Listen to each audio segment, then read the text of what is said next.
다음 주일은 성령 강림 기념주일입니다. 그 기념주일에 맞춰 우리가 성령 하나님, 그분이 우리의 삶에 어떻게 오셔서 우리가 그분으로부터 받은 그 은혜와 그 충만함의 역사에 대해서 우리의 삶을 다시 한번 돌아보고 우리의 사명을 다시 한번 확인하는 시간을 갖기를 원합니다.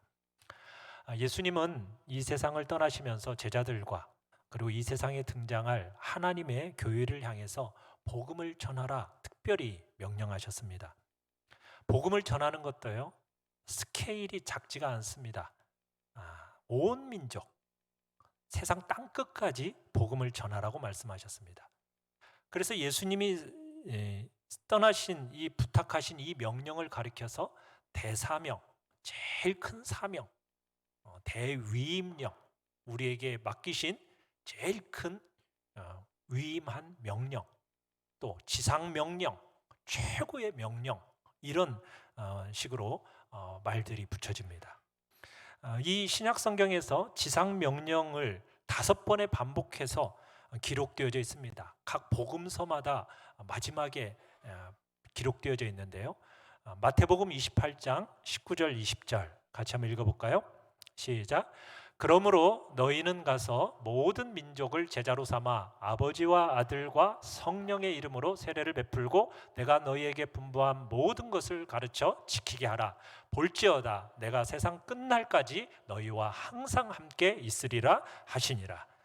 우리 주님께서 너희는 가서 모든 민족을 제자로 삼을 것을 명령하고 계십니다. 주님의 지상 명령입니다. 마가복음 16장 15절도 이야기합니다. 같이 한번 읽어봅니다. 시작. 너희는 온 천하에 다니며 만민에게 복음을 전파하라. 온 천하에 다니며 만민에게 복음을 전파하라고 명령하십니다. 누가복음 24장 47절로 48절입니다. 시작. 또 그 이름으로 죄사함을 받게 하는 회개가 예루살렘에서 시작하여 모든 족속에게 전파될 것이 기록되었으니 너희는 이 모든 일에 증인이라. 너희는 이 모든 일에 증인이라. 이 말은 너희는 이 복음을 땅끝까지 전하는 사람이 되어야 한다라는 이 명령이 그 속에 포함되어 있는 것이죠. 요한복음 20장 21절에서는 이렇게 말씀합니다. 시작. 너희에게 평강이 있을지어다. 아버지께서 나를 보내신 것 같이 나도 너희를 보내노라. 내가 너희를 세상에 파송한다. 주님은 말씀하고 계십니다. 클라이막스로 사도행전 1장 8절에서는 이렇게 말씀하시죠.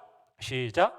오직 성령이 너희에게 임하시면 너희가 권능을 받고 예루살렘과 온 유대와 사마리아와 땅끝까지 이르러 내 증인이 되리라 하시니라.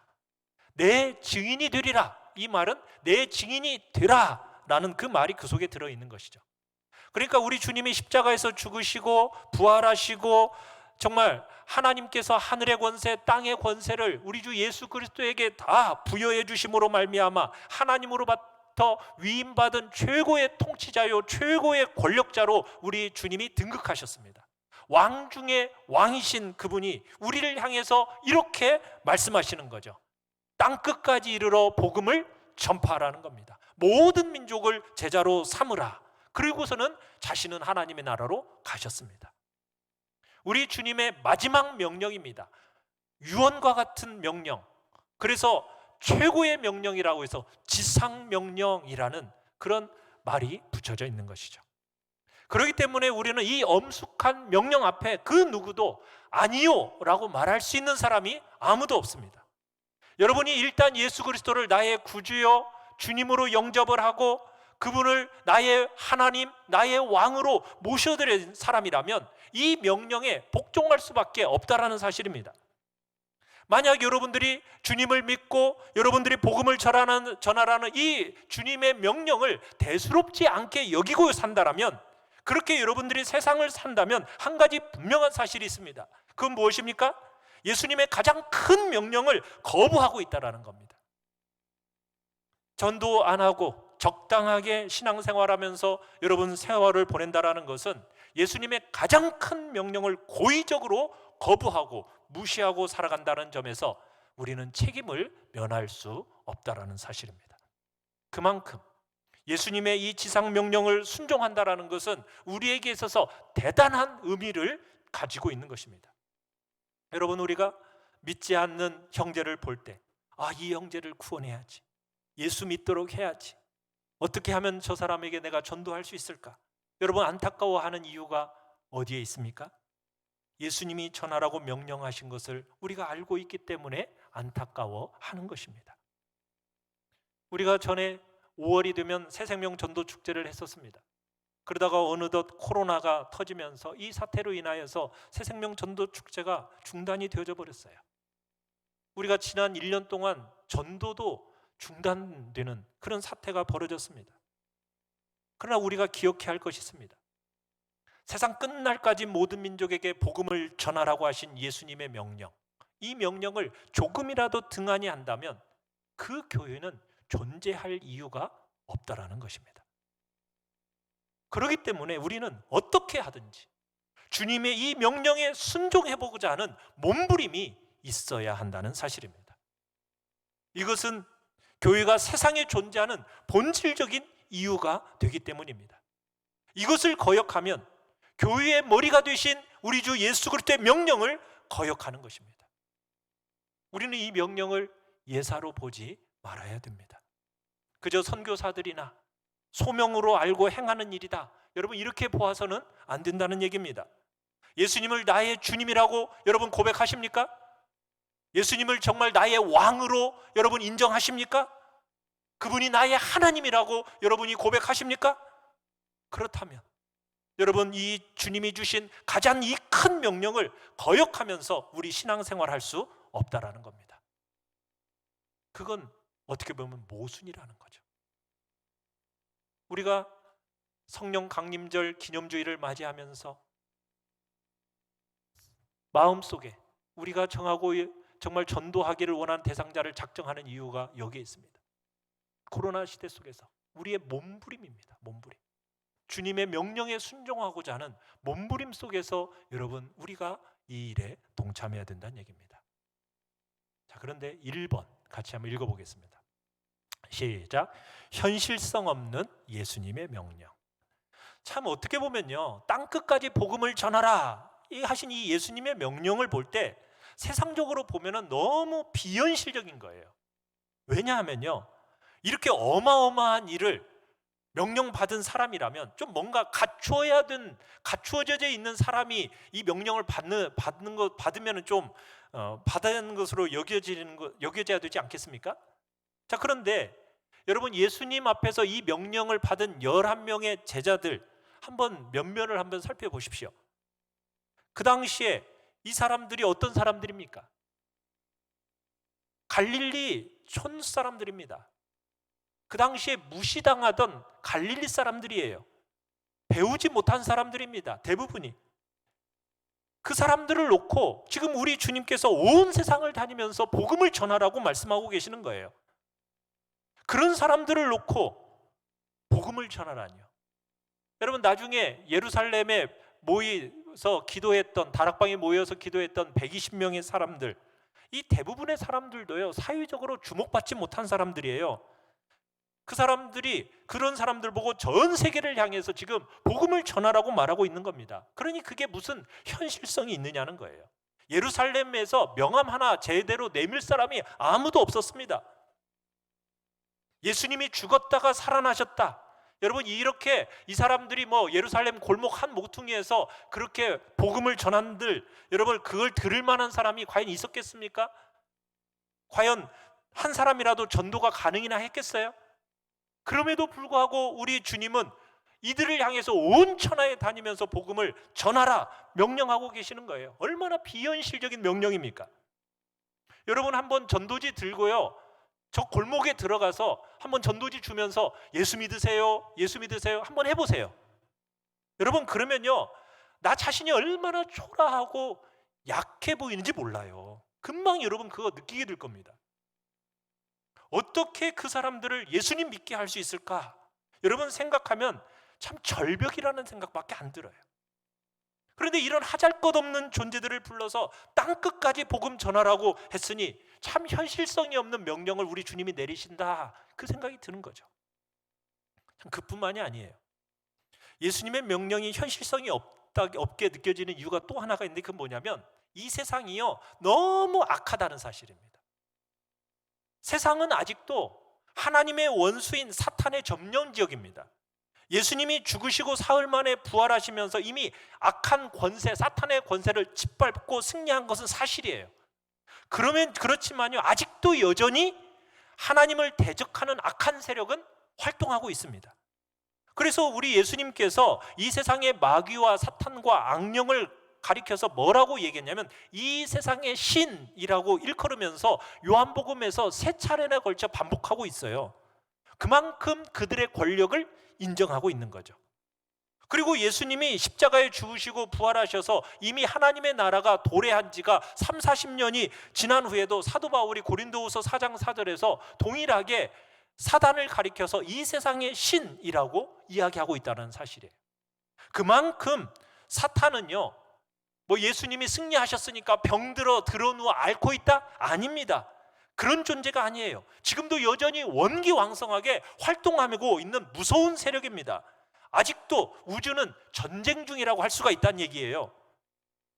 뭐 그렇다고 해서 하나님하고 사탄하고 비등한 어떤 파워게임을 한다, 그걸 얘기하는 건 아닙니다. 이건 일종의 내란입니다. 승리하신 예수 그리스도와 그의 나라에 사탄이 들어와 가지고 지금 내란을 일으키고 있는 거지요. 마치 초강대국인 미국의 테러리스트들이 들어가 가지고 미국 전체 사람들의 마음을 막 공포로 불러일으키고 혼란을 일으키는 것과 같은 그런 현상입니다. 어쨌든 오늘 사탄은 여전히 하나님이 다스리고 있는 이 큰 우주 속에서 여기저기 다니면서 지금 내란을 일으키고 있는 겁니다. 자기 세력을 확보하고 자기 지배하에 있는 백성들을 늘려가고 있는 일을 지금 사탄이 하고 있다는 얘기예요. 지금 이 일이 세계 도처에서 지금 일어나고 있습니다. 이런 악한 세상이에요. 그래서 고린도 후서 4장 4절에서 바울이 이렇게 얘기하는 겁니다. 자, 같이 한번 읽어볼까요? 시작. 그 중에 이 세상의 신이 믿지 아니하는 자들의 마음을 혼미하게 하여 그리스도의 영광의 복음의 광채가 비치지 못하게 함이니. 여러분, 이 말을 쉽게 말하면 사탄이요 사람들의 마음을 이렇게 흐트려 가지고 복음을 전해도 듣지 못하도록 한다는 거예요. 그리고 서로 좀 들어서 깨달으려고 하면 깨닫지 못하도록 해요. 좀 깨달았는가 싶으면은 또 예수님을 믿지 못하도록 그 마음을 꽉 누가 붙잡고 있다는 거예요. 이 세상의 신인 사탄이 꽉 붙들고 있다는 겁니다. 이게 지금 사탄이 점령하는 지역이에요. 사탄의 점령을 받고 있는 그 사람들이 오늘 우리 주변에 얼마나 많이 있습니까? 이처럼 악한 세상을 향해서 지금 복음을 전하라고 했으니 얼마나 현실성 없는 명령이에요. 복음 전해야 할 사람을 봐도 신통치가 못하고 또 복음 전해야 될 현장을 봐도 너무너무 악하고 무서운 겁니다. 자, 그런데 우리가 어떻게 복음을 전합니까? 어떻게 땅끝까지 이르러 예수 그리스도의 나라를 확장할 수 있느냐는 거예요. 도무지 이건 되지도 않을 일 같아요. 그런데 주님은 이 사실을 분명하게 명령을 하셨다라는 거예요. 여러분, 이 난제, 어떻게 이 문제를 해결해낼 수 있겠습니까? 이 문제를 푸는 열쇠가 무엇일까요? 무엇이 이 문제 해결의 열쇠입니까? 자, 우리 2번 같이 한번 읽어보겠습니다. 시작. 문제를 해결할 수 있는 열쇠, 성령. 여러분, 이 별 수 없는 존재의 문제를 해결할 수 있는 열쇠 무엇이라고요? 성령입니다. 이 세상이 악합니다. 이 악한 세상을 우리가 어떻게 다룰 수가 있죠? 그것을 다룰 수 있는 열쇠가 뭐라고요? 성령입니다. 성령의 능력이라는 말입니다. 성령의 능력을 받으면 우리가 강해집니다. 얼마만큼 강해질까요? 얼마만큼? 예수님만큼 강해집니다. 우리가 성령의 능력을 받으면 아무리 세상이 악하고 어두워도 우리를 대적하지 못하는 존재가 우리가 되는 거예요. 이게 성령이 열쇠입니다. 이걸 예수님이 이미 입증해내셨어요. 자, 예수님은 하나님의 아들이십니다. 하나님의 아들이신 분이 이 세상에 오셨어요. 아무리 연약한 인간의 몸을 입고 왔다 할지라도 하나님의 아들이 오신 거예요. 벌써 그 자신이 이 세상의 모든 권세를 지배할 수 있는 영광을 갖고 계십니다. 그럼에도 불구하고요, 예수님이 이 세상에 오셔서 일할 동안에요, 모든 것을 성령에 의탁했습니다. 성령에. 그래서 성령이 말하게 하시니 말했고요, 성령이 전도하게 하시니 전도했습니다. 성령이 병든 자를 고치게 하시니 고쳤어요. 예수님이 죽음 무덤에서 일어난 것도 누가 일으키신 겁니까? 성령이 일으키신 거예요. 그러니까 전적으로 우리 주 예수님은 성령님께 의탁하며 사셨어요. 이 사실을 사도행전 10장 38절에서 이렇게 말씀하고 있습니다. 같이 한번 읽어보겠습니다. 시작. 하나님이 나사렛 예수에게 성령과 능력을 기름 붓듯 하셨음에 그가 두루 다니시며 선한 일을 행하시고 마귀에게 눌린 모든 사람을 고치셨으니. 예수님이 이 세상에 오셔서 복음을 전하시고 십자가를 지시고 부활로 승리하셨습니다. 누구의 능력입니까? 바로 성령의 능력으로 승리하셨다라는 거예요. 그래서 예수님이 자신이 그렇게 하셨기 때문에 제자들에게, 그리고 우리들에게도 똑같이 하라고 명령하고 계시는 겁니다. 너희들은 뭘 받아라? 성령을 받아야 되고, 성령을 받아야 땅끝까지 복음을 전할 수 있다. 지금 이것을 가르치고 계시는 거예요. 그래서 성령님이, 아니 우리 주 예수님이 승천하시기 전에 이렇게 말씀하시는 거예요. 사도행전 1장 8절에서 뭐라고요? 오직 성령이 너희에게 임하시면. 그래서 성령이 임하기 전까지는요, 너희가 권능으로 무장이 입혀지기 전까지는 절대로 밖에 나가서 예수 믿으라는 소리 하지 말라고 그랬어요. 뭐 하라고 그랬죠? 그 성령이 임하시기까지 뭐 해라? 기다려라 라고 우리 주님이 말씀하셨던 겁니다. 그래서 오직 성령이 너희에게 임하시면 우리가 어떻게 된다고요? 뭘 받습니까? 권능을 받게 됩니다. 그 권능이라는 것이 얼마나 대단한지, 그 능력이 얼마나 대단한지, 우리가 사는 동네만 전도할 수 있는 권능이 아니라는 거예요. 예루살렘만 전도할 수 있는 권능이 아니라는 거예요. 우리 집안 식구에게만 전도할 수 있는 권능이 아니라는 거예요. 그 권능이 어디까지입니까? 예루살렘과 온 유대와 사마리아와 땅끝까지 이르러 전도할 수 있는 권능이란 얘기입니다. 오늘날 우리로 얘기하면 이 경기도 광주뿐만이 아니라 이 남한 전체, 아니 북한까지, 아니 전 세계 끝까지 이상 뻗어나갈 수 있다는 거예요. 이게 성령의 능력입니다. 성령의 능력은 이만큼 강합니다. 이만큼 역사하는 것입니다. 그 성령의 능력을 우리에게, 우리 교회에 주시는 것입니다. 제자들이 성령의 능력을 받고 보니까요, 정말 성령의 능력이 진짜 대단했다는 걸 체험을 했어요. 정말 절대 안 될 것 같았던 사람들이 막 회개하고 돌아오는 겁니다. 굉장한 역사가 일어난 거예요. 여러분, 전도가 뭐예요? 전도라는 건 다른 게 아니에요. 예수님이 십자가에 죽으셨고 부활하셨다, 이거 전하는 거예요. 살아나신 예수 그리스도를 당신의 구세주요 주인으로 고백하십시오. 여러분, 이게 전도입니다. 그렇게 예수님을 구주로, 주인으로 고백하면은 당신이 죄 사함을 받습니다. 하나님의 자녀가 됩니다. 당신은 의롭게 되어집니다. 여러분, 이게 전도입니다. 그런데 제자들이 전도하면서 보니까 한 가지 놀라운 사실을 발견하게 됐는데, 그게 뭐냐면 자기 혼자 전도하는 게 아니더라는 거예요. 자기 안에 거하시는 성령 하나님이 자기와 같이 전도하는 것을 제자들이 체험한 겁니다. 그러면서 엄청난 열매들이 그들 앞에 나타난 거예요. 전도라는 것은 성령의 능력을 받으면 놀라운 일이 일어납니다. 여러분, 예수님을 3번씩이나 부인했던 비겁한 베드로, 여러분, 이 베드로가 전도를 하니까 얼마나 큰 일이 일어났죠? 며칠 전에만 하더라도요, 예수님을 못 박아 죽이라고 흥분해서 씩씩거리던 폭도들이었습니다. 아직도 그 감정이 누그러지지 않았던 그 폭도들이었어요. 그런데 그들을 향해서 베드로가 너희들이 못 박아 죽인 이 예수를 하나님이 살리셨다, 이 예수를 믿고 죄사함을 받으라, 이렇게 했더니 어떤 일이 일어났죠? 3,000명이나 회개하고 돌아오는 역사가 일어난 겁니다. 3,000명 이상이 가슴치고 돌아오는 기적 같은 일이 일어났다라는 거예요. 여러분, 누구의 능력입니까? 성령의 능력입니다. 여러분 사도행전 1장부터 사도행전 28장까지의 기간을 보통 30년 정도로 잡고 있어요. 여러분 사도행전에서 제일 처음 등장하는 교회의 교인 수가 몇 명이죠? 마가다락방에 120명입니다. 120명 작은 숫자입니다. 그런데 30년이 지나고 나니까 여러분 사도행전 이 기간 동안 예수 믿고 돌아온 모든 성도들의 숫자를 학자들이 대충 추측해 봤어요. 그래서 추산해 보니까 10만 명이나 되더라는 거예요. 10만 명.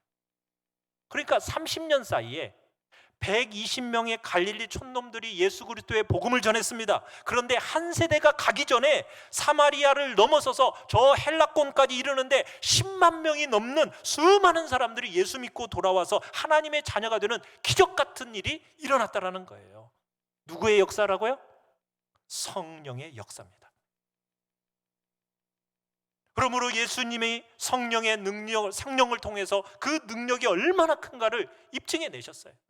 사도들이 성령을 받고 그 성령의 능력이 얼마나 강한가를 입증해 냈습니다. 초대교회가 이 사실을 입증했어요. 그러므로 우리도 예수님과 사도들과 초대교회 성도들이 마신 그 우물물을 똑같이 우리도 마셔야 되지 않겠습니까? 그 우물물이 무엇입니까? 바로 하나님의 능력의 원천인 성령입니다. 성령을 여러분 마셔야 됩니다. 여러분 그런데 감사하십시오.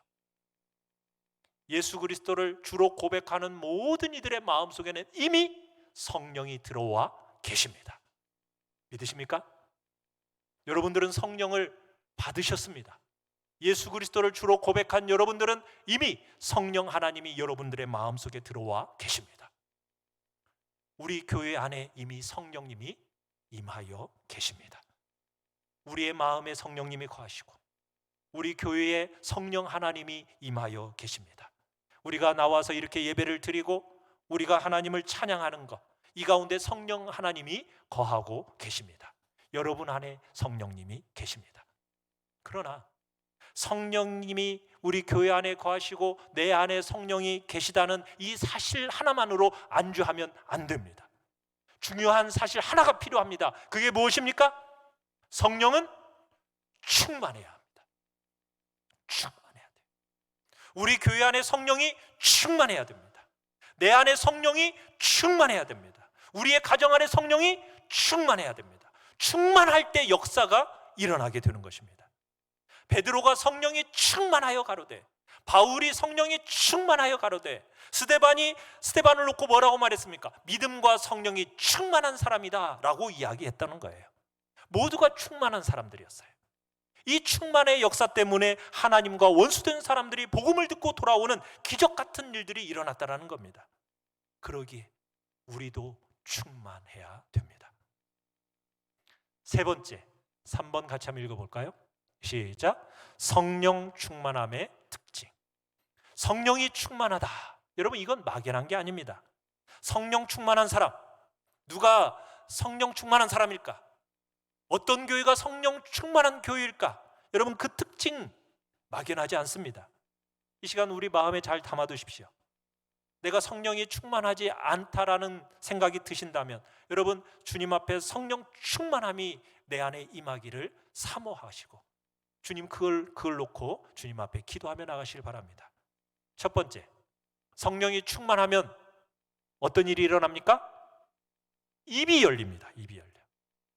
오순절 다락방에 임한 그 성령이 제일 먼저 120명의 사람들의 입을 열어놓았어요.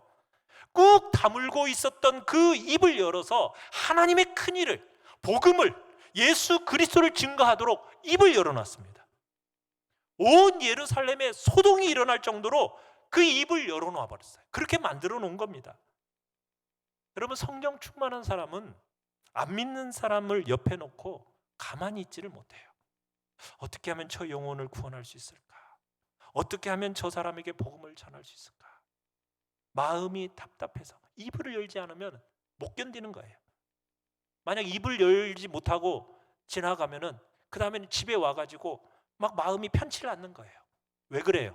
그런 감정이 왜 생기는 거예요?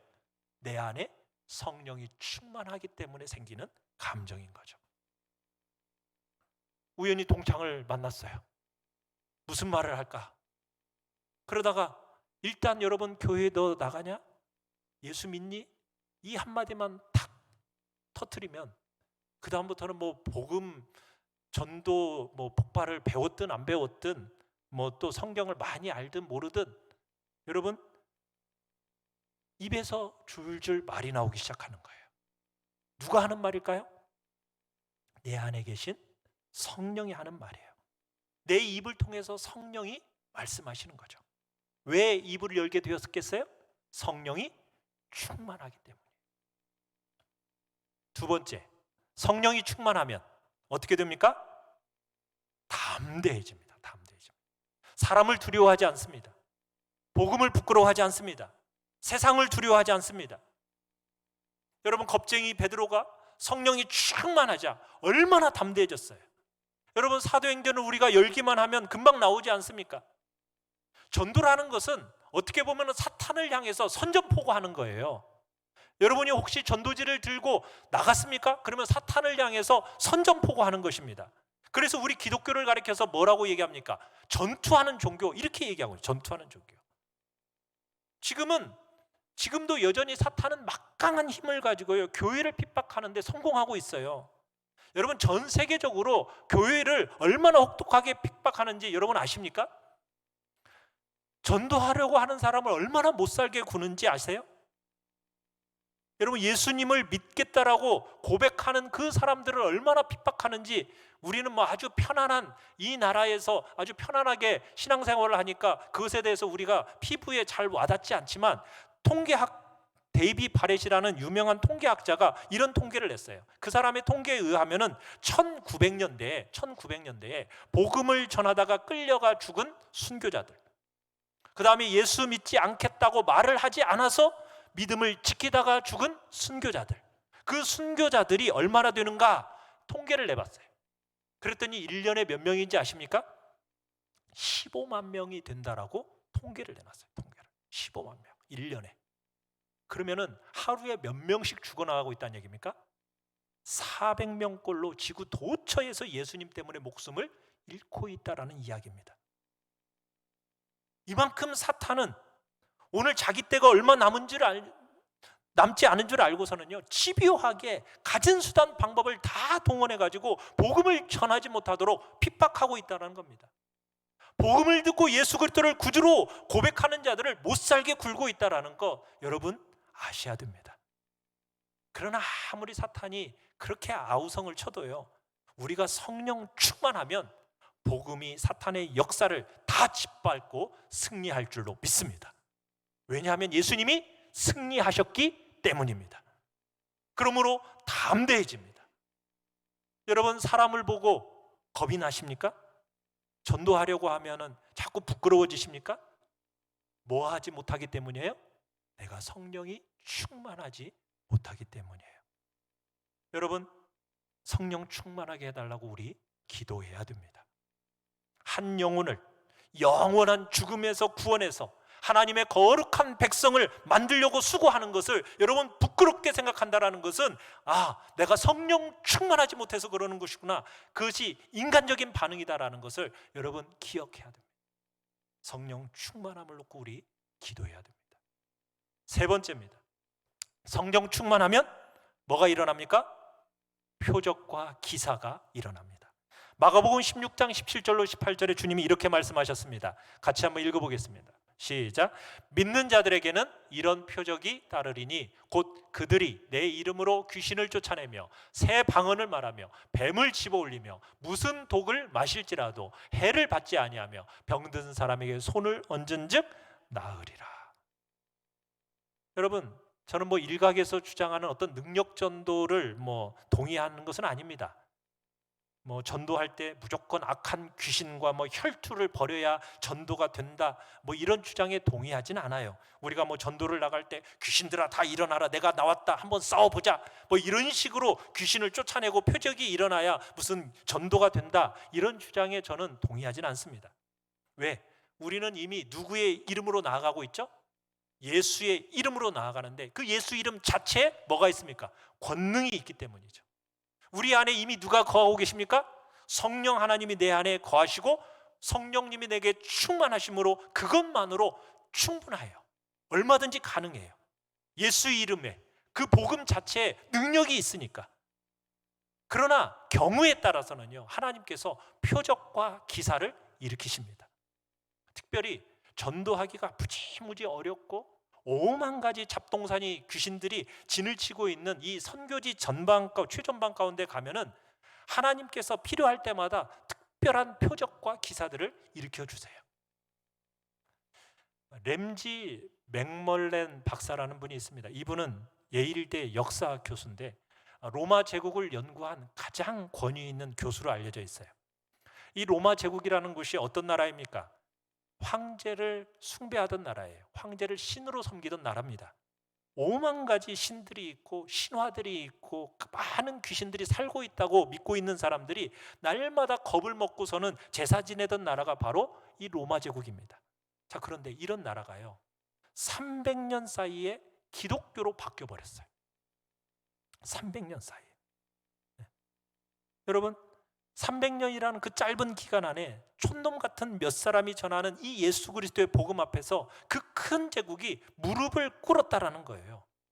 이게 어떻게 가능했을까? 그래서 이 맥멀렌 박사에게 이게 큰 관심거리였어요. 그래서 300년 동안 어떻게 해서 복음이 정말 로마 제국에 확산되었는가 그걸 연구해서 책을 펴냈어요. 그래서 그 책에 담긴 내용이 뭐냐면 이 내용입니다. 기독교가 로마 제국을 정복할 수 있었던 가장 두드러진 이유는 귀신을 쫓아내는 능력이 탁월했다, 이렇게 본 거예요. 그러니까 표적이 일어났다라는 겁니다. 그러니까 귀신 들려서 헛소리하고 떠드는 사람에게 전도하는 사람이 가서 예수 이름으로 물러가라 이렇게 하니까 깨끗하게 물러가고 새 사람이 되는 그런 놀라운 기적들이 일어난 거예요. 또 어떤 신전에 가서 전도하는 사람이 복음을 딱 한마디 전하니까 그것이 막 아수라장이 되어버리는 거예요. 그런 일들이 일어나는 거예요. 소위 하나님보다 열등한, 하나님보다도 못한 그 열등한 신과의 대결에서 예수님의 이름이 이기는 그 능력, 표적, 이게 계속 나타났더라는 겁니다. 그러자 나중에는 로마 제국을 흔들어 놓는 큰 역사가 일어나게 된 거죠. 지금도 선교지에 가보면은 그런 일들이 종종 일어납니다. 무식한 토족들을 상대로 해서 복음을 전할 때 선교사들을 통해서 표적과 기사가 많이 일어나요. 자, 그런데 이런 표적과 기사가 어떻게 해서 일어난다고요? 성령이 충만하면. 우리 가운데도 성령이 충만하면 이런 표적과 기사가 일어날 걸로 믿습니다. 네 번째, 성령이 충만하면 어떤 일이 일어나게 되죠? 놀라운 전도의 열매가 일어납니다. 예루살렘에서처럼 집단 회심이 일어납니다. 빌립보에서처럼 가족 회심이 일어납니다. 성경에 기록되지 아니한 수많은 개인 회심들이 일어나게 됩니다. 개인적으로, 가족적으로 또 많은 사람이 집단적으로 회개하고 돌아오는 대부흥이 일어날 수 있다는 얘기입니다. 언제 그것이 가능하다고요? 성령이 충만하면 그렇게 되는 거예요.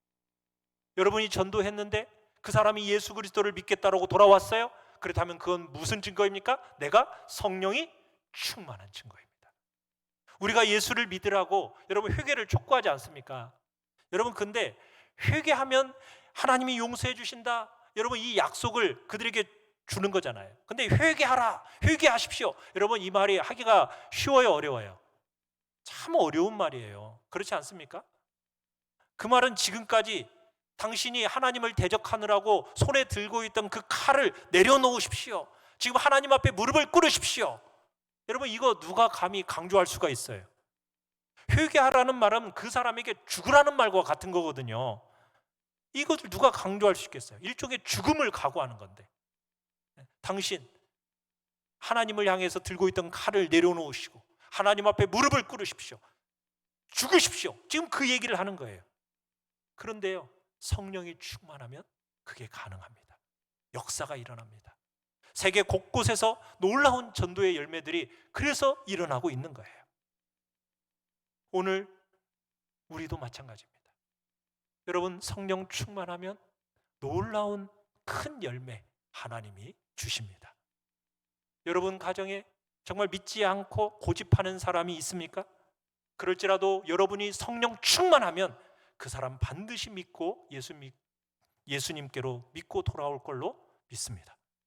우리 교회가 성령 충만하면 이 동네뿐 아니라 경기도 광주뿐 아니라 대한민국과 온 세계를 향하여서 예수 그리스도의 나라로 바꿀 줄로 믿습니다.